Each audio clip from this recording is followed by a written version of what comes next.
예수님이 이 땅에 오셔서 예수님이 태어나시고 또 예수님이 성장하시고 예수님이 공생의 사역을 시작하시고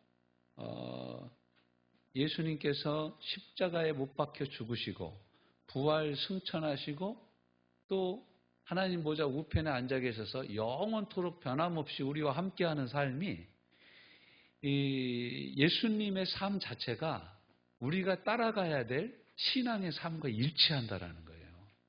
그렇죠? 보세요. 예수님이 이 땅에 오실 것이 예언이 되어졌죠. 그런데 우리 또한 예수님 안에서 이 땅에서 성도들로 하나님의 자녀가 돼가지고 권세를 회복할 것에 대해서 성경이 계속 말씀하고 있죠. 예수님이 태어나죠. 우리도 물과 성령으로 거듭나서 하나님의 자녀가 되는 줄로 믿습니다. 예수님이 성장했죠. 우리의 믿음도 성장하죠. 예수님이 세례를 받았죠. 물세례를 받았죠. 우리도 물세례를 받죠. 예수님 물세례를 받고 나오실 때 성령이 비둘기같이 그 위에 임하여서 성령의 세례를 받죠. 우리도 또 성령의 세례를 받아서 예수님의 증인이 됩니다. 복음의 증인이 되는 거예요. 그 예수님이 사역을 하죠. 그 성령 세례를 받고 성령 충만한 사람이 성도가 사역을 하는 겁니다. 각종 은사로 사역하죠. 예수님에도 각종 은사가 나타났죠. 우리에게도 풍성한 삶이 약속된 줄로 믿습니다. 그리고 나서 예수님이 자신의 사역을 완성하기 위해서 최종적으로 어떤 세례를 받습니까? 십자가라는 고난의 세례를 선택합니다. 우리 성도들의 삶도 영광 때지만 그 영광과 함께 무엇도 같이 오냐? 고난도 함께 있다라는 거예요. 그러니까 교회를 다니면 교회의 아픔이 내 아픔이 되기 시작하는 거예요. 가정 가운데 있는데 우리 가정에 예수 믿지 않는 그 심령이 내 마음을 늘 아프게 하는 거예요. 자녀들이 그렇게 권면을 하는데도 예수님 앞에 나오지 않아요. 그게 주일날마다 예배 자리에 앉아 있을 때마다 내 마음에 그렇게 큰 부담이 되는 거예요. 내 형제들이 아직도 주 안에 돌아오지 않아. 아이고 70이 넘어 이제 80이 가까워졌는데 언제 죽을지 모르는데 아직 오빠가 예수님을 안 믿어. 아직 누나가 예수님을 안 믿어. 얼마나 마음 아픕니까? 생각할 때마다 눈물이 나는 거예요. 자녀들이 교회를 안 다녀요. 돈은 잘 벌어. 이렇게 하는데 교회를 안 다녀. 그럼 우리는 알잖아요. 교회 안 다니는 심령이 그게 심령이 지옥이거든. 예수님 없는 심령이 지옥인 거예요. 전에 교회 다녔으면 뭐예요? 지금은 그 마음에 예수가 없는 걸. 그 마음에 성령의 역사가 없는 걸. 그런 것들 우리 마음을 계속 아프게 하는 거예요. 교회 지분 공사를 한다고 하는데 하나님 앞에 드릴 헌금이 없어. 기도할 때마다 생각은 나. 마음은 아파. 그럼 눈물로 기도하는 이게 이제 이 그리스도의 아픔과 고난에 우리가 동참하기 시작하는 거예요. 동참하기 시작하는 거예요. 그래서 이제 예수님이 십자가를 지심으로 어떻게 하십니까? 예수님을 통해서 이 땅에서 이루시고자 하시는 하나님의 모든 뜻이 다 이루어져. 우리도 마찬가지죠. 우리가 날마다 나를 부인하고 내게 말씀하신 하나님의 뜻과 계획을 따라서 매일 십자가 삶을 살다가 주님의 영광 앞에 우리도 같이 죽는 거예요. 우리도 죽게 되면 어떻게 됩니까? 우리는 이제 예수님이 부활한 것처럼 부활하게 될 줄로 믿습니다. 네, 부활하게 될 줄로 믿는 거예요. 그래서 예수님이 재림하실 때 우리는 온전히 부활하는 거죠. 그러니까 예수님의 사역의 칸칸칸칸이 실은 우리가 걸어가야 될 믿음의 길이라는 거예요. 그래서 이것에 대해서 제가 한 1년 전부터 계속 책상 앞에다 그려놨습니다. 예수님의 예언, 탄생, 물세례, 성령세례, 고난의 세례, 십자가, 죽음, 부활, 그 다음에 승천, 그리고 제의 다스린다라는 거거든요. 예수님이 지금 다스리고 계시잖아요. 다스리고 계셔. 예수님이 다스리고 계시기 때문에 우리가 예수 이름으로 귀신을 내어 쫓고 새방언을 말하며 무슨 독을 마실지라도 죽지 않냐고 뱀을 집어올리며 병든 자들에게 손을 얹으면 낫는 이 강력한 역사가 예수님이 지금 온 세상을 다스리고 있기 때문에 나타나는 확실한 증거입니다. 확실한 증거예요.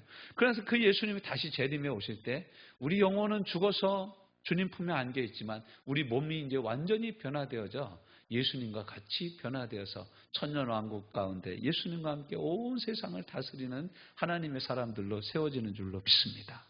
그러니까 이게 똑같은 거예요. 자, 예수님을 따라서 여러분 한번 같이 읽어봅시다. 시작. 예수님을 믿는 성도들의 삶은 예수님의 삶 전체와 아주 밀접한 관계가 있습니다.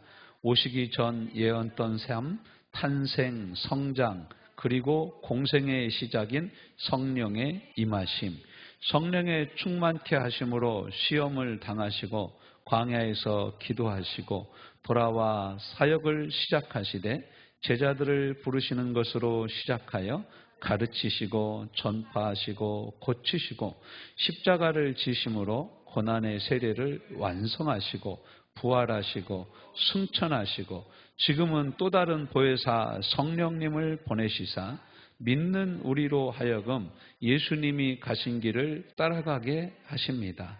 겸손하게 가신 길, 성령의 능력으로 감당하신 사역, 눈물로 바라보시던 그 눈길에 함께하기를 소망하며 이 말씀과 주제로 11번에 걸쳐 하나님의 은혜를 나누고자 합니다. 영원토록 동일하신 예수님은 지금도 우리와 함께하사 우리에게 하늘의 모든 신령한 은사로 사는 은혜를 부어주옵소서. 아멘. 그리고 이제 넘겨서 보시면 여러분이 이제 순서라고 해가지고 이렇게 쭉 나옵니다. 1과는 하나님이신 그리스도. 예언되신 그리스도와 성도. 예수님이 예언됐던 것과 같이 우리도 예수님 안에서 예고된 성도들로 이미 구약 성경에 나타난 바들을 함께 살펴보고자 합니다. 그 다음에 3번 성육신과 시작되는 성도를 향한 구원의 여정. 예수님이 성육신 하심으로 우리의 구원이 어떻게 펼쳐질 것에 대한 말씀을 함께 나눕니다. 4번 예수님의 탄생과 성도의 거듭나. 예수님이 성령으로 잉태되죠. 그렇죠? 우리는 어떻게 거듭납니까? 물과 성령으로 거듭나는 줄로 믿습니다. 이게 거의 똑같아요. 근데 우리 예수님과 같이 완전히 아무 죄도 없는 상태가 아니라 무수한 죄 가운데서 예수님의 십자가 피 흘려 죽으신 은혜로 말미암아 그것을 믿어서 거듭나는 거예요. 그 차이가 있는 거예요. 유형은 비슷합니다. 그 다음에 5번 시작. 예수님의 성장과 성도의 성장. 예수님도요 어려서 지혜와 키가 자라고 하나님과 사람들 보기에 지혜로우셨어요. 우리도 마찬가지예요. 지혜와 키가 같이 자라야 돼요. 어떤 사람들은 교회는 오래 다녔는데 믿음의 지혜가 없는 사람들이 있습니다. 그냥 어린애로 여전히 기저귀 차고 있는 거예요. 기저귀만 떼면 죽는 줄 아는 거예요. 젖병 빼면은 죽는 줄 아는 거예요. 젖병 떼고 단단한 음식을 먹어서 이유식을 하고 커야 되는데 못 크고 있는 거예요. 성장이 필요하다. 6번 예수님의 성령 세례와 성도의 성령 세례. 예수님도 성령으로 물세례 받고 나오실 때 세례를 받으셨어요. 우리 또한 이 마땅한 성령 세례를 받아야 된다는 거예요. 자, 그 다음에 7번 예수님의 사역과 성도의 사역. 이건 제가 두 과로 나누었습니다. 예수님이 어떤 사역을 하셨냐. 제자들을 부르시고 양육하시고 그 다음에 십자가를 온전히 감당하셨어요. 그리고 이게 이제 지상에서 사역이라면 예수님의 두 번째 사역은 천상에서 이루어지죠. 부활 승천하셔서 보혜사 성령을 보내시고 또 지금도 어제나 오늘날 영원토록 만왕의 왕이요 만주의 주요 역사와 창조의 주로 우리와 함께 계시는 줄로 믿습니다. 우리 또한 그와 같은 사역을 하늘과 땅의 모든 권세를 가지고 예수님 우리에게 위임하신 권세를 가지고 우리 또한 사역한다라는 거예요. 더 나아가서 우리도 예수님이 하셨던 것과 같은 예수님보다 더 큰 성령의 역사와 사역으로 사역을 감당할 수 있다. 이제 이걸 두 번에 걸쳐서 나눌 겁니다. 9번은 예수님의 십자가와 성도의 십자가. 그럼 예수님의 십자가는 무엇이냐? 예수님의 십자가는 하나님의 뜻, 구원을 이루시는 하나님의 방법이었습니다. 그러면 하나님께서 우리에게 주신 십자가는 뭐예요? 안 믿는 남편이 십자가입니까? 아니에요. 교회 안 나오는 아들이 십자가입니까? 아니에요. 그럼 우리를 향한 하나님의 십자가는 뭐예요? 우리를 통해서 이루시고자 하시는 하나님의 뜻이 우리 각자에게 주시는 하나님의 십자가라는 거예요. 네. 아이고 목사님 저희 집엔 안 믿는 왼수가 하나 있어요. 그게 제 십자가입니다. 그게 우리 십자가가 아니라는 거예요. 나를 통해서 남편을 구원하시고자 하시는 것이 하나님의 뜻. 그러면 그건 하나님의 십자가예요. 하나님 내게 주신 십자가예요. 그것을 여러분 십자가는 어떻게 지라고 그랬어요? 예수님께서 날마다 자기를 부인하고 네. 자기 십자가를 지고 나를 따를 것이니라. 예수님 매일 따라야 돼. 나를 부인해야 돼. 그 남편이 구원받게 하려면 어떻게 해야 돼요? 내가 나를 부인할 줄 알아야 되는 거예요. 승질 난다고 승질 다 내면 언제 구원받습니까? 참아야지. 어떻게 참아요? 죽으면 참아집니다. 안 죽으면 꿈틀대서 안 돼요. 죽어야 되는 거예요. 안 죽으면 안 됩니다. 죽어야 삽니다. 자, 그 다음에 이제 10번. 예수님의 십자가, 성도의 십자가, 두 번째 10번까지 하고 11번. 예수님의 승천과 제의에, 그러니까 예수님이 승천하시고 지금 통치하시는 것 위에 함께 앉은 성도의 권세가 뭐냐 이거예요. 우리가 그 권세를 살아야 된다라는 말씀을 제가 11번에 걸쳐서 여러분하고 함께 나눌 겁니다. 그리고 이제 여러분 프린트물을 받았는데 너무 빡빡하죠, 글씨가. 제가 왜 이렇게 했냐면 이 고민 되게 많이 했어요. 성경 말씀 찾는데 시간이 설교 시간에 내가 보니까 거의 다 가. 그래가지고 꼭 필요한 설교 말씀을 제가 왼편에 실으려고 합니다. 그래서 이제 이걸 하다 보니까 요걸 이제 이 여백을 좀 더 늘리다 보니까 이게 이제 집게도 찝는데 이 글자 성경 구절까지 씹히는데 크게 상관이 없어요. 제가 다음 주에 한번 오른쪽으로 약간 밀어서 왼쪽에 여백을 좀 살려보도록 하겠습니다. 그래서 이쪽 오른쪽 칸은 인용되는 주된 성경 말씀을 제가 기록을 했고 가운데는 제가 전하는 메시지의 내용을 핵심적으로 요약해 놨습니다. 그리고 맨 뒤 옆에는 노트라고 그래가지고 여러분이 설교를 들으면서 제가 추가로 말씀드리는 부분을 여러분이 여기다 적을 수 있도록 이렇게 했어요. 그리고 이제 이 화살표가 막 왔다 갔다 돼 있죠? 그럼 뭔 뜻인지 좀 알겠죠? 이쪽에 있는 말씀을 여기로 갖다 가서 보면 된다. 그런 뜻입니다. 자, 이제 이해가 되셨죠?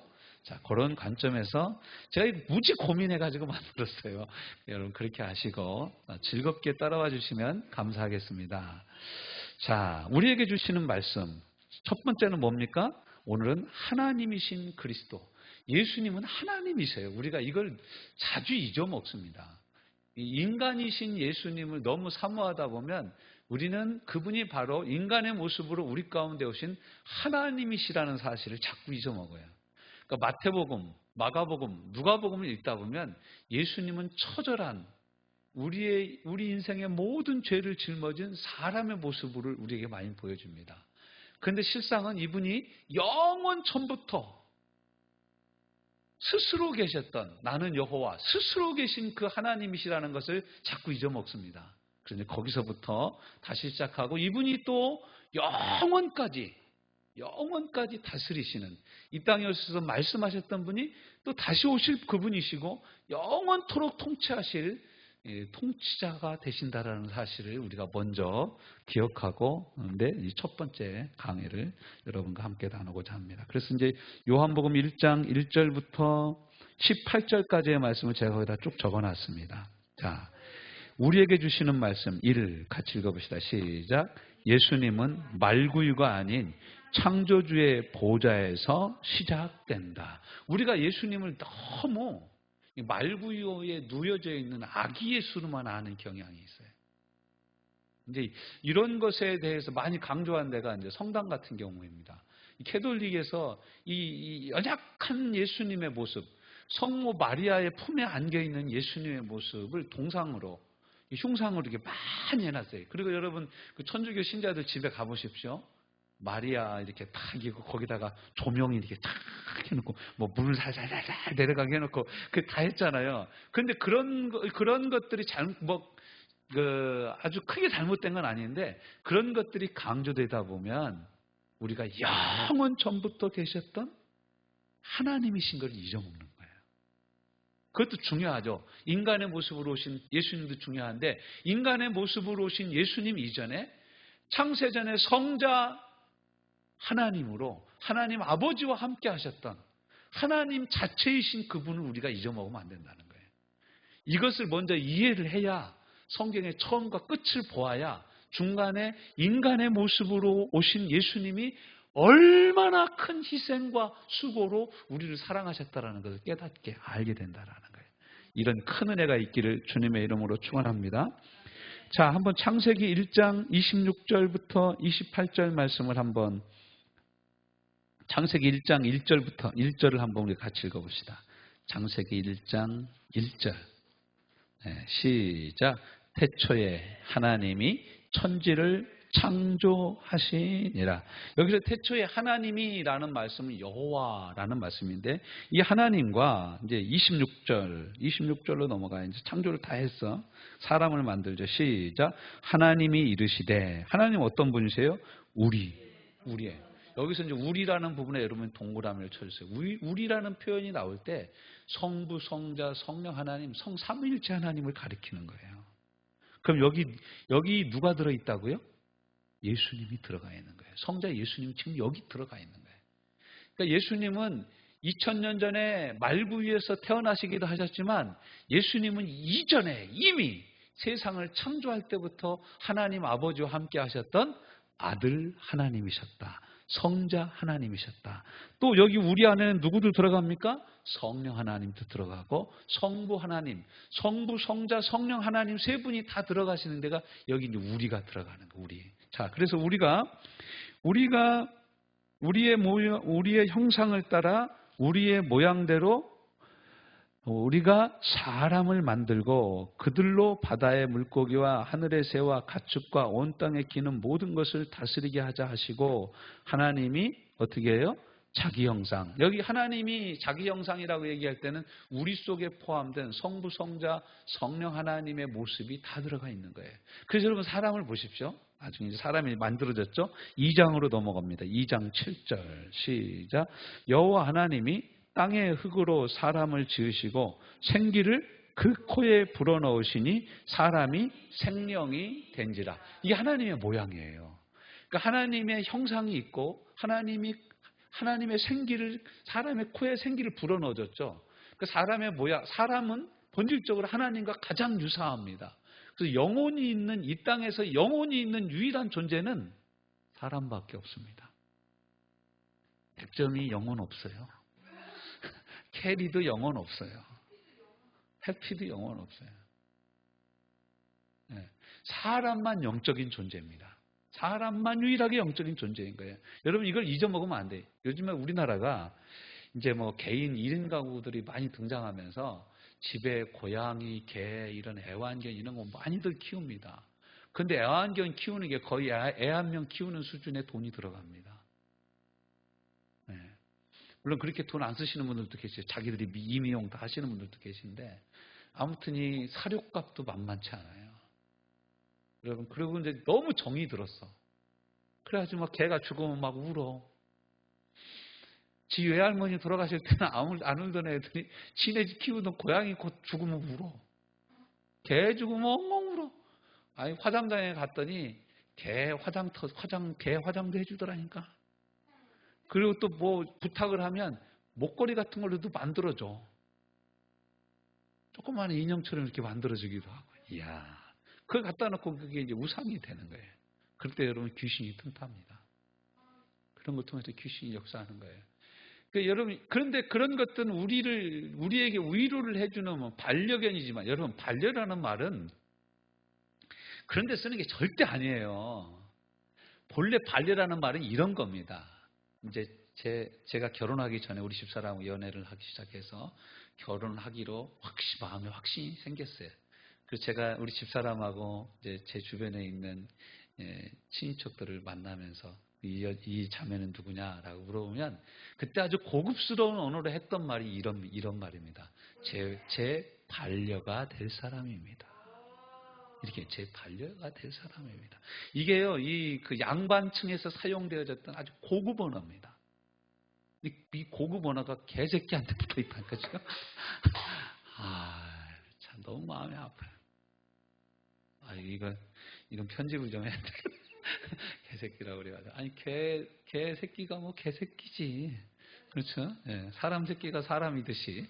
그렇죠? 자, 보십시오. 그래서 이제 유일하게 사람만이 그런 존재라는 거예요. 자, 그래서 2장 7절 우리를 하나님 그렇게 만드셨어요. 자, 그 밑에 한번 제가 뭐라고 써놨는지 같이 읽어봅시다. 시작. 성부는 차관하시고 성자는 집행하시며 성령은 단장하신다. 그러니까 여러분 이 창세기 1장에서 하나님 뭐라고 합니까? 빛이 있으라 라고 말씀하잖아요. 그 말씀이 누구시라고요? 예수님이시라니까. 아버지 하나님은 그걸 다 계획하셨어요. 그 말씀을 하시고 하시는 분은 누구라고요? 예수님이시고 빛을 막 만들어내서 짜자잔 하고 비치게 단장하시는 분이 누구라고요? 성령님이시라는 거예요. 성부, 성자, 성령이 이 일을 같이 다 하신 거예요. 그래서 여러분 이 창세기 1장에는 성부, 성자, 성령의 역사가 함께 이 창조를 감당하고 있는 거예요. 이 창조를 같이 감당하고 있는 거예요. 자, 단장하십니다. 말씀하시고. 자, 저희 하나님의 말씀은 제 오른쪽 노트에다가 이렇게 써놨죠. 첫 번째 로고스라고 써놨잖아요. 하나님의 말씀은 기록된 말씀을 로고스라고 합니다. 기록된 말씀을 로고스라고 그래요. 그래서 이제 기록된 말씀의 성경, 우리가 가지고 있는 이 성경책이 로고스입니다. 하나님의 말씀이 기록된 하나님의 말씀. 근데 여러분 이걸 아셔야 돼. 하나님의 말씀이 절대 무오하다. 그 맞아요. 하나님이 하신 말씀은 절대로 1.1핵이라도 떨어짐이 없고 완전합니다. 그런데 그 완전하다라는 말이 성경을 필사하고 번역할 때까지 완전하다. 그렇지는 않습니다. 그 보통 사람들이 완전한 원전으로서의 책의 가치를 인정하는 기준이 보통 한 85% 정도의 싱크로율이 맞으면 완전하게 번역되거나 완전하게 필사된 책으로 인정해 줍니다. 그런데 성경은 거의 한 98% 정도, 98% 이상의 정확한 필사율을 보여줍니다. 근데 한 2% 정도 서기관마다 100개 쓰다가 여러분도 성경 100개 쓰다 보면 틀린 거 많잖아요. 한 글자 두 글자 틀리잖아요. 그래서요, 이 서기관들, 이 이스라엘 서기관들은 항상 성경을 필사할 때마다 목욕 재개를 하고 여호와라는 글자가 나올 때마다 잠시 쉬었다가 자세히 썼다고 그래. 이렇게 기록을 해도 어딘가 붓점 하나가 떨어지고 틀리고 또 이것이 이제 번역이 될 때 많은 오류가 발생할 수 있다는 것을 우리가 인정을 해야 돼. 우리 번역은 완전히 100% 옳다. 이건 진짜 무식한 이야기입니다.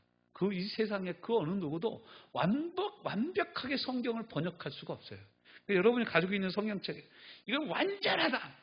완전할 수가 없어요. 번역된, 이 기록된 성경의 말씀은 완벽할 수가 없어요. 그렇지만 우리에게 주시는 이 하나님의 말씀이 하나님의 보존과 섭리의 은총과 은혜로 말미암아 거의 완벽하게 저와 여러분에게 전해졌다는 이 사실은 감사하고 찬송할 일입니다.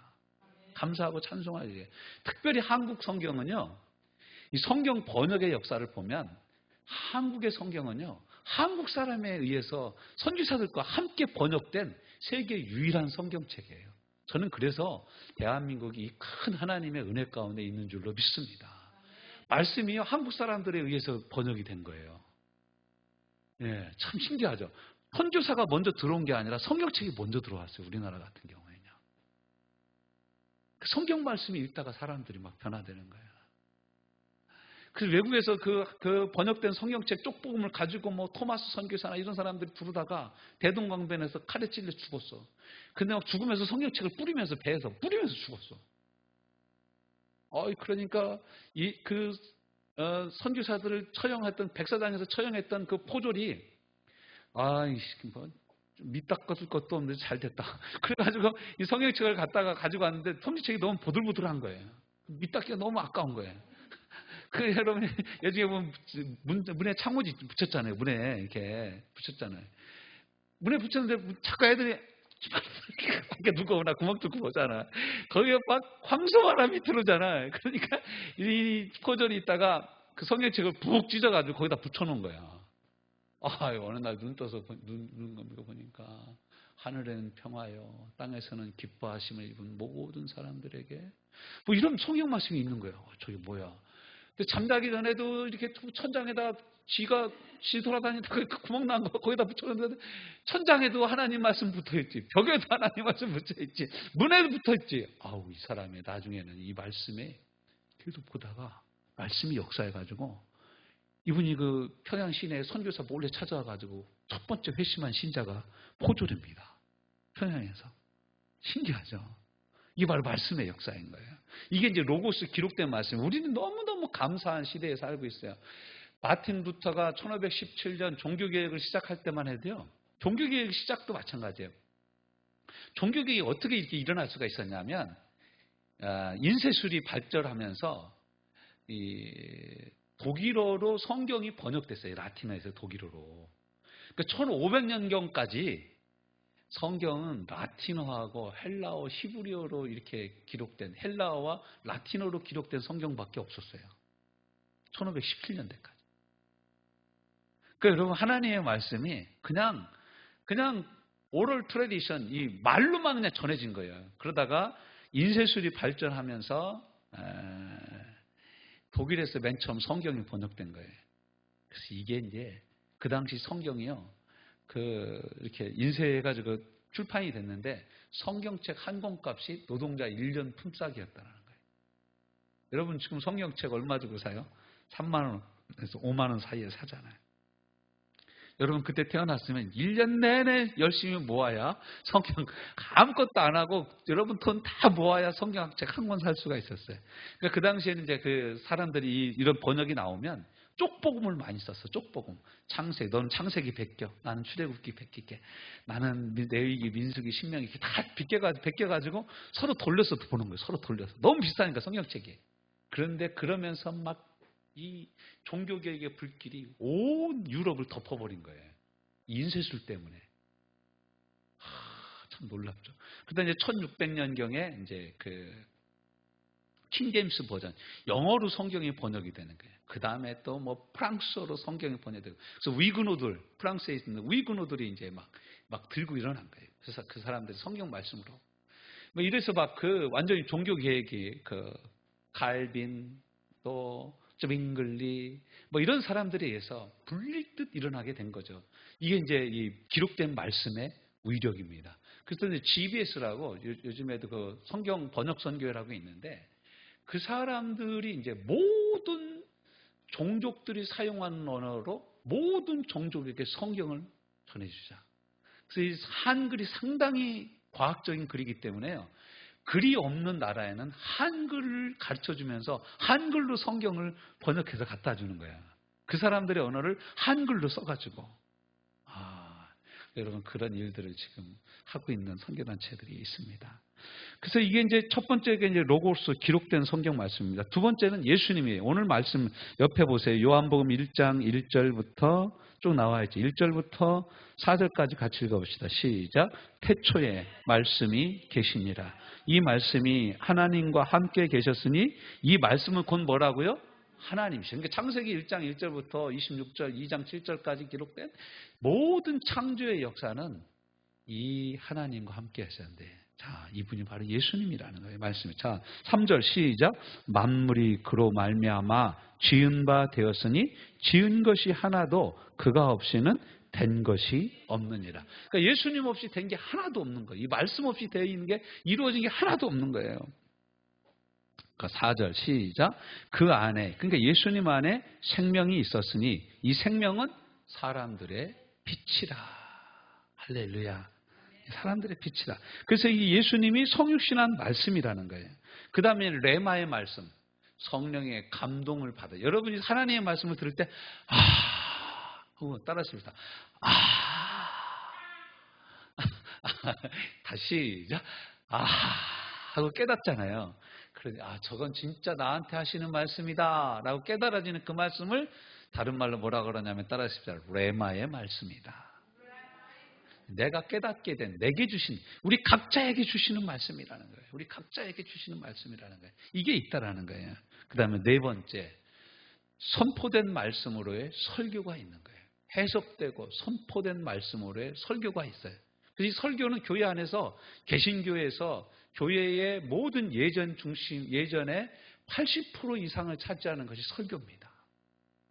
이게 해석되어지고, 조옮김되어지고, 이해시키고 이렇게 하는 말씀이 바로 설교라는 거예요. 그래서 여러분 말씀의 유형에는 몇 가지가 있다? 네 가지가 있다. 첫째는 기록된 말씀으로의 성경이 있고, 두 번째는 태초부터 계셨던 성자 하나님 말씀 예수 그리스도가 있고, 세 번째는 그 말씀이 내가 들을 때마다 어떻게 돼요? 감동되어지는 감동의 말씀, 내 개인적으로 감동되는 내마의 말씀이 있고, 네 번째 설교의 말씀으로의 말씀이 있다 라는 것을 잊지 말아야 됩니다. 자, 그 다음에 이분이 누구시라고 실은 그래서 하나님이시라는 거예요. 또 누구세요? 창조주시에요. 만물이 그로 말미암아 지은 바 되었으니 지은 것이 하나도 그가 없이는 된 것이 없어요. 그래서 여러분 보세요. 그 밑에도 골로새서 1장 16절이죠. 15절 16절 같이 읽어봅시다. 시작. 그는 보이지 아니하는 하나님의 형상이시요 모든 피조물보다 먼저 나신 이시니 만물이 그에게서 창조되되 하늘과 땅에서 보이는 것들과 보이지 않는 것들과 혹은 왕권들이나 주권들이나 통치자들이나 권세자들이나 만물이 다 그로 말미암고 그를 위하여 창조되었고 또한 그가 만물보다 먼저 계시고 만물이 그 안에 함께 섰느니라. 예수님이 누구라고요? 예수님이 하나님의 형상이셔요. 예수님이 하나님의 형상이셔요. 창조주셔요. 사람들의 생명이시여. 생명과 창조의 지혜. 잠언에서는 예수님이 지혜로 표현돼. 나 지혜가 창조자와 함께 온 세상을 창조할 때 내가 그 조물주와 함께 있었노라 그러잖아요. 나 없이는 하나도 창조된 것이 없다. 그래서 쭉 이렇게 잠언에 설명하지 않습니까? 잠언 몇 장이 제가 갑자기 생각이 안 나서 그렇게 땡땡만 쳐놨습니다. 자, 2번으로 넘어갑니다. 그래서 이 창조주 하나님이 어떻게 해요? 하나님의 계획 가운데 사람으로 오신 하나님이시다라는 거예요. 놀라운 창조의 계획. 그래서 요한복음 1장 14절 그 옆에 있죠. 말씀이 시작. 말씀이 육신이 되어 우리 가운데 거하심에 우리가 그 영광을 보니 아버지의 독생자의 영광이요 은혜와 진리가 충만하더라. 16절도 우리가 다 그의 충만한 데서 받으니 은혜 위에 은혜로라. 율법은 모세로 말미암아 주신 것이요 은혜와 진리는 예수 그리스도로 말미암아 온 것이라. 본래 하나님을 본 사람이 없으되 아버지 품속에 있는 독생하신 하나님이 나타내셨느니라. 이분이 누구라고요? 이분이 바로 예수님이다.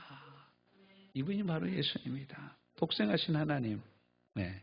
그래서 에베소서 1장을 한번 우리가 찾아봅시다. 이 말씀은 제가 그 밑에 못 적어놨는데 신약성경 에베소서 1장 3절부터 6절 1장 3절부터 6절 같이 읽어봅니다. 제가 읽는 성경책 신약성경 310페이지 시작. 찬송하리로다. 하나님 곧 우리 주 예수 그리스도의 아버지께서 어디서? 그리스도 안에서 하늘에 속한 모든 신령한 복을 우리에게 주시되 언제부터?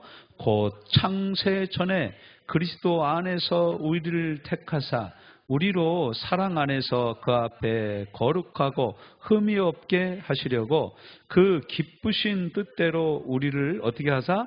예정하사 예수 그리스도로 말미암아 자기의 아들들이 되게 하셨으니 이는 그가 사랑하시는 자 안에서 우리에게 거저 주시는 바 그의 은혜의 영광을 찬송하게 하려는 것이라. 아멘 아멘. 또 요한복음 3장 16절은 우리가 다 하는 말씀이죠. 하나님이 세상을 이처럼 사랑하사 독생자를 주셨으니 이는 누구든지 저를 믿는 자마다 멸망하지 않고 영생을 얻게 하려 하심이니라. 아멘. 로마서 5장 8절도 똑같이 말씀하시죠. 우리를 향한 하나님의 사랑이 예수 그리스도의 십자가로 말미암아 우리에게 확증해 보이셨다. 우리가 아직 죄인 되었을 때 그리스도께서 십자가에 못 박혀 죽으심으로 우리를 향하신 하나님의 사랑을 확증하셨다라는 거예요. 이게 바로 예수를 보낸 하나님의 사랑입니다. 예수님은 또 이 일을 마다하지 않고 자원하여 스스로 십자가에 죽기를 청하십니다. 선한 목자는 양들을 위하여서 목숨을 버린다라고 말씀하십니다. 그래서 3번 시작. 예수는 창조와 역사의 주요 믿음의 주요 우리를 온전케 하시는 뭐 하신 분이다? 유일하신 분이에요. 예수는 외에 다른 분이 없어요.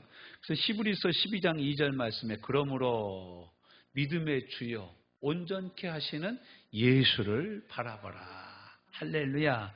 우리가 예수를 바라보며 나가는 거예요. 우리 신앙생활은요, 예수로 시작해서 예수로 끝나는 거예요. 예수님을 믿어서 하나님의 자녀가 돼요. 예수님을 믿어서 예수님의 종이 되는 거예요. 예수님을 믿어서 예수님의 친구가 되는 거예요. 예수님을 믿어서 예수님의 가족이 된 거예요. 예수님은 우리의 큰 형이요, 큰 오빠요. 그분이 우리를 형제라 부르기를 부끄러워하지 않으셔요. 이 놀라운 복음이죠. 진짜 눈물 나는 복음인 것이죠. 이걸 다 이해할 수 없어요. 4번 같이 읽어봅시다. 시작.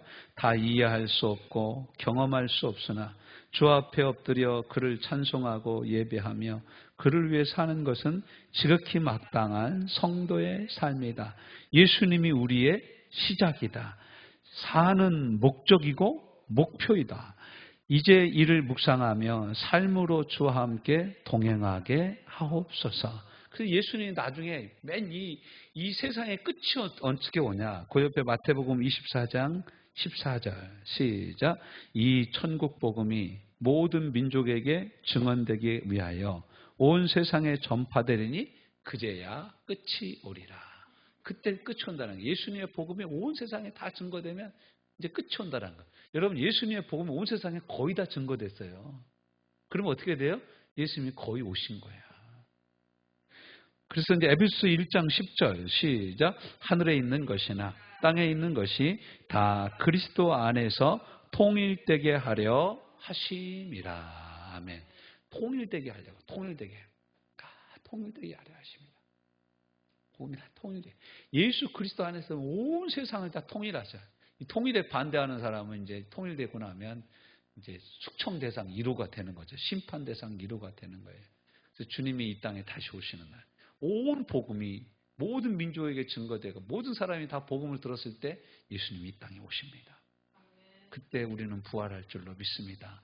그때까지 만약 저와 여러분이 살고 있다면 예수님과 같이 변화될 줄로 믿습니다. 오늘은 첫 번째 시간으로 하나님이신 그리스도, 창세 전부터 아버지와 아들과 성령 하나님, 성부, 성자, 성령 하나님, 우리의 모양을 따라 우리의 형상을 따라 우리가 사람을 만들자, 남자와 여자로 창조하신 그 하나님, 그 코에 생기를 불어넣으신 하나님, 말씀이신 예수 그리스도, 태초에 말씀이 계시니라. 이 말씀이 하나님과 함께 계셨으니 이 말씀은 곧 하나님이시라. 그 안에 생명이 있었으니 이 생명은 사람들의 빛이다. 근데 그 빛이 우리 가운데 찾아오셨습니다. 할렐루야. 이분이 우리의 주님이십니다. 이분이 온 영원토록 만물이 생기기 전부터 모든 만물의 에브리띵 모든 것이 예수 안에 있습니다. 모든 것이 예수님 손 안에 있어요. 예수님이 이 세상을 다스리시고 통치하시는 역사의 주인이십니다. 다시 한번 우리의 신앙을 주님 앞에 고백하며 주님, 영원 전부터 하나님이셨던 주님이 이 땅에 오셔서 나를 만나주시고 나를 구원하여 주사 영원한 반열 하나님의 자녀되게 하여 주신 이 놀라운 은혜를 감사합니다. 함께 이 시간 기도하는 시간 갖도록 하겠습니다.